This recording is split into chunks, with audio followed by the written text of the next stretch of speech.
ना चाहिए उन्हें उंगली। कुत्तों का काम भौंकना है, गज का काम चलना है, हाथी का काम चलना है। हम अपने सनातन की बात नहीं छोड़ेंगे। हम प्रत्येक हिंदू को जगाकर मानेंगे। हम राम राज्य की स्थापना। वो हिंदू को जगाना क्या है? हिंदू कैसे को जगाना? मतलब क्या हिंदू जो हम सोया अपने हुआ अधिकार की बात मैं खोल हिंदू के, हूँ, मैं सोई हुई नहीं हूँ, मैं जागी हुई हिंदू हूँ, लेकिन हिंदू को जगाने से क्या मतलब है? हिंदू को जगाने का तात्पर्य है कि वो अत्याचार ना देखे।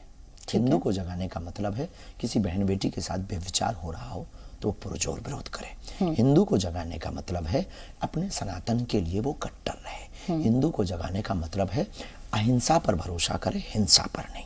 हिंदू को जगाने का मतलब है वो अपने मौलिक अधिकारों को समझे।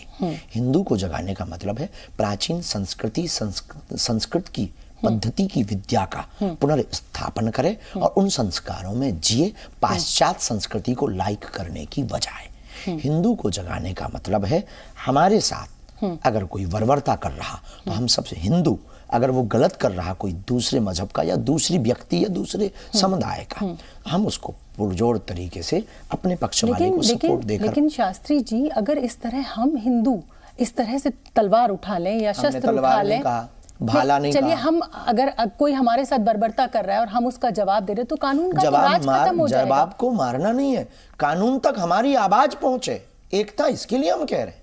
अच्छा, कानून तक हमारी आवाज पहुंचे। हमारी बात कल तक कोई नहीं सुन रहा, आज 4 लोग हमारे साथ खड़े हो जाएं, यही बात हमारी आपको भी सुननी पड़ेगी, न्यूज में आपको दिखाना पड़ेगा और कानून को एक्शन लेना पड़ेगा। सही गलत निर्णय करना कानून का काम, लेकिन कानून सुने तो कठोर नियम तो करे।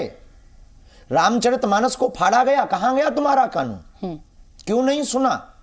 क्यों खुलेआम दलाक रहा, दहाड़ रहा? राम को काल्पनिक कहा और ये राम के ऊपर न जाने कितनी उंगलियां उठाई, राम मंदिर को न जाने क्या क्या कहा। कहां गया कानून? तो किसकी कमी है ये? अपनी और आपकी और हमारी। कैसे? ये तो सरकार का काम है, प्रशासन का। आप कहती हम जागी हुई हिंदू हैं, आप सरकार से अधिकार मांगो अपना। हम मांगते, मांगना चाहिए, ऐसे ही हम सबसे चाहते, बस ये है जगाना। चलिए, अब मैं आपको आपने मुझे बहुत अच्छी बातें बताई, तो अब मैं भी आपको कुछ बताना चाहती हूँ और मैं ज्योतिराव फूले का जिक्र करना चाहती हूँ। अभी एक आरजेडी के नेता ने एक लाइन लिखी थी, एक कोटेशन लिखी थी, पर वो मैं कोटेशन आपको पढ़ के सुनाना चाहती हूँ। एक्टिविस्ट रहे हैं, आप जानते ही हैं कि सावित्रीबाई फूले को भी आप जानते ही होंगे। उन्होंने कहा कि मंदिर की जब घंटी बजती है तो हमें संदेश देती है हम धर्म और अंधविश्वास की ओर बढ़ रहे हैं, वहीं जब स्कूल की घंटी बजती है तो ये संदेश देती है कि हम तर्कपूर्ण ज्ञान और वैज्ञानिकता की ओर बढ़ रहे हैं। मंदिर की घंटी बजना अंधविश्वास नहीं है, बाप को बाप कहना भी अंधविश्वास नहीं है। अगर मंदिर की घंटी बजाना, परमात्मा को प्रणाम करना, अंधविश्वास की ओर बढ़ना है तो बाप को बाप कहना भी अंधविश्वास है। लेकिन अगर स्कूल से ज्यादा संख्या, माँ को माँ कहना भी अंधविश्वास है। विद्यालय की भी जरूरत है, विद्या की भी जरूरत है, विद्यावान हनुमान जी की भी जरूरत है और राम के आदर्श की भी जरूरत है और राम की पूजा की भी आवश्यकता है। लेकिन बाबा पे तो ये आरोप लगता है, शास्त्री जी पे ये आरोप लगता है कि आप तो सनातन की बात करते हैं, हिंदू राष्ट्र की बात करते हैं, मंदिर की बात करते हैं, आप तो विद्यालयों से ज्यादा मंदिर की संख्या बढ़ाने की बात करते हैं। विद्यालय की बात, हमने कभी ये नहीं कहा कि मंदिरों की संख्या बढ़ाई जाए। हम विद्यालय की बात करते हैं। हम संस्कृत विद्यालय का सर्टिफिकेट लेकर के विद्यालय खोलने की तैयारी कर रहे हैं।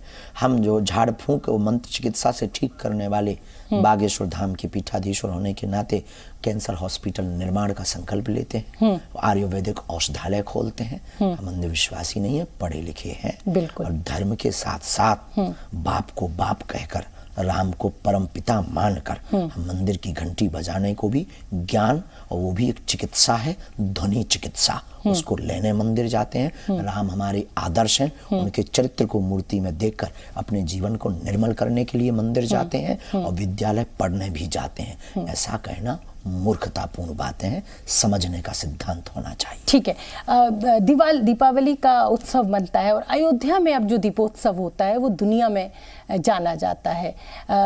इसका एक जवाब दे दें? बिल्कुल दीजिए ना। एक अभी हमको संतुष्टि नहीं हो रही खुद को, तो आप दीजिए ना। मैं सुनने आई हूँ, मुझे अच्छा लग रहा है, बोलिए। अगर मंदिर की केवल घंटी बजाना अंधविश्वास को बढ़ावा देना है, सड़कों पर नमाज भी अंधविश्वास होगा, रविवार को चर्च में जाना भी अंधविश्वास होगा, प्रार्थना करना भी अंधविश्वास होगा, फिर तो इस दुनिया में सब मूर्ख लोग हैं और कहीं ना कहीं आप भी होंगी। फिर इन मूर्खों के लिए वो जिस आदमी ने लिखा है उससे क्वेश्चन करके उत्तर हमें जरूर बताना। अब मजा आ रहा है प्रश्न का, मजा आ रहा है ना, तो चलिए अगला मैं यही चाहती हूँ नहीं, हम तो आपसे कि जो है मेरे स्पष्ट देखिए है। मुझसे तो सोशल मीडिया पे बहुत लोग सवाल पूछते हैं, पूछे, हम जवाब होते हैं, और देने को मुझसे ये तैयार कहा जाता है कि जिस दिन आप धीरेन्द्र शास्त्री के साथ बैठे आप पूछे, तो मैं ये आप प्रश्न लिया करो बहनों, आया करो, हमारा दर खुला है, खुला ही रहेगा। जब तक हम जिएंगे तब तक जवाब देंगे, कोई भी हो। हाँ, जो हमारे पास है। पर अगर वो ऐसा, उन्होंने कहा कि मंदिर की घंटी बजना, अंधविश्वास की ओर बढ़ना, और विद्यालय में की घंटी बजना, साल पुरानी होगा। अब आपकी अगर बात हो, कोई आत्माओं का वाला कोई संपर्क हो आपका, आप जरूर करो। उनसे कहना नहीं, आप जिंदा हो, आत्माओं से कोई संपर्क होता हो तो हम आपको कह रहे हैं। मेरा कैसे हो सकता है? अब पर्ची तो आप लिखते हैं।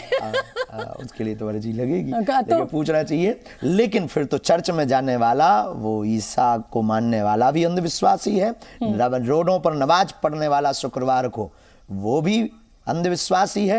और 5-5 नमाज पढ़ने वाला, रोजा रखने वाला भी अंधविश्वासी है। इन सबको भारत में नहीं पूरे विश्व में बंद करके बताओ, तब तुम्हारा कोड। अच्छा, मोदी जी से कभी मुलाकात हुई है आपकी? अभी नहीं हुई। अब हो सकता है आपको सौभाग्य मिले मंदिर के उसमें प्राण प्रतिष्ठा। प्रधानमंत्री पीठ के प्रति हमारा आदर्श है। ठीक है।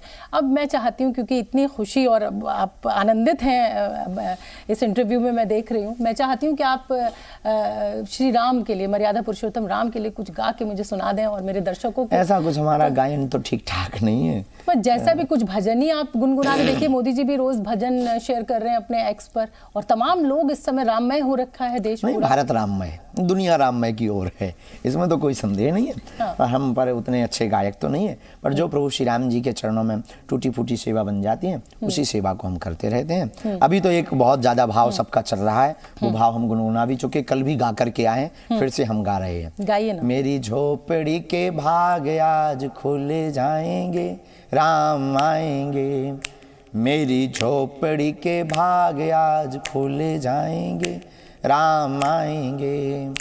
राम आएंगे तो अंगना सजाऊंगी, दीप जला के दिवाली में मनाऊंगी। मेरी जिंदगी के हो, मेरी जिंदगी के दुख सारे मिट जाएंगे, राम आएंगे। मेरी झोपड़ी के भाग आज खुले जाएंगे, राम आएंगे। ये 22 जनवरी का इंतजार। बहुत खूब, बहुत बहुत धन्यवाद।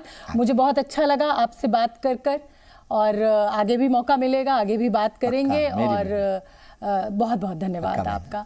तो जी न्यूज़ पर आपने सुना बागेश्वर बाबा धीरेन्द्र शास्त्री को बेबाकी के साथ अपने अंदाज में अपनी बात कहते हुए आनंदित हैं, राम मंदिर को लेकर उत्साहित हैं। उस आयोजन का हिस्सा बनने का आमंत्रण मिल चुका है और वहां पहुंचेंगे। तो फिलहाल वक्त है एक बहुत छोटे से ब्रेक का। आप देख